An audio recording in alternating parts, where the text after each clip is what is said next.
Let me turn to Jessica Lessin, editor-in-chief of The Information. Of course, she joins us on the Newsline. Jessica, do you want to kind of give us some context around this discussion and also what else you think the president might be prioritizing in terms of antitrust, AI, chips, and so forth?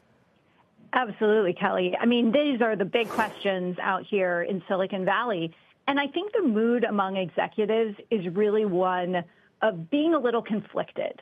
Look, there's a lot for big tech to potentially be excited about, as Steve mentioned, particularly a different approach to antitrust, the ability to do deals again.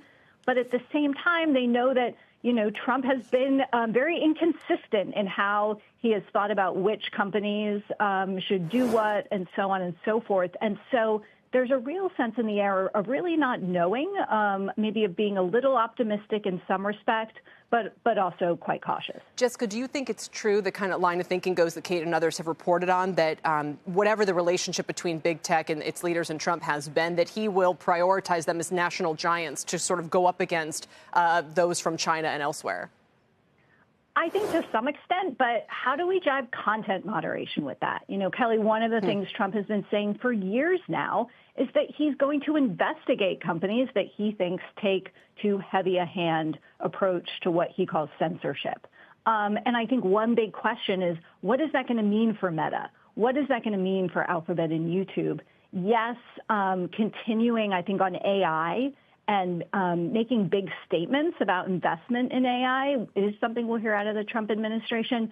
But these businesses are too complex, and many of their areas rub right along the lines of things he said he's really going to pick apart at. Right. So I think that remains to be seen. And Steve, we also had some headlines this afternoon on the electric car front about what might happen with the incentives that have existed under Biden's Inflation Reduction Act.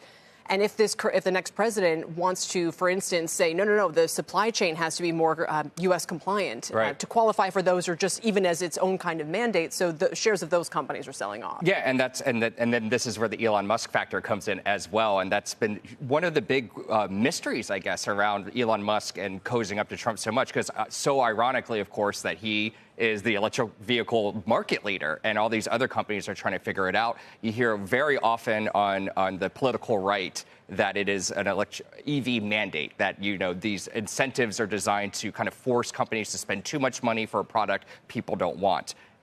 Tesla kind of sits outside of that. So it's going to be interesting. I'm more interested in how the Tesla front of that plays and what kind of exemptions or exceptions he gets as well. Oh, sure. Yeah, we got to talk tariffs, too. Indeed, and no, Apple. please. Yeah, so this is also super important. We're talking about content moderation. We're talking about supply chains. Tariffs going to hit no company worse than Apple, which makes all its most of its profitable products, especially the iPhone, in China, up to 60% tariffs, the blanket tariffs out of China. Which they got a total exemption from last time. They got an exemption from last time. And I think this is really demonstrative of how we can expect CEO Tim Cook to work with the Trump administration this time. In 2019, when they got those exemptions, just before that, the whole game there was Trump wanted more production here in the United States. So Tim Cook took Trump down to Texas, where they have a factory where they built some Macs. They built some Macs. It was an existing factory already, but it gave Trump that opportunity to show, hey, here's the most valuable company in the world building stuff here in the United States. And that's the kind of thing I'm looking out for. What does Apple put out, front-facing and publicly that says, hey, here's how we're investing in manufacturing in the United States. Yeah. They've made a number of announcements on the chip front already and things like that. But as far as, building an iPhone factory here, that's probably not going to happen.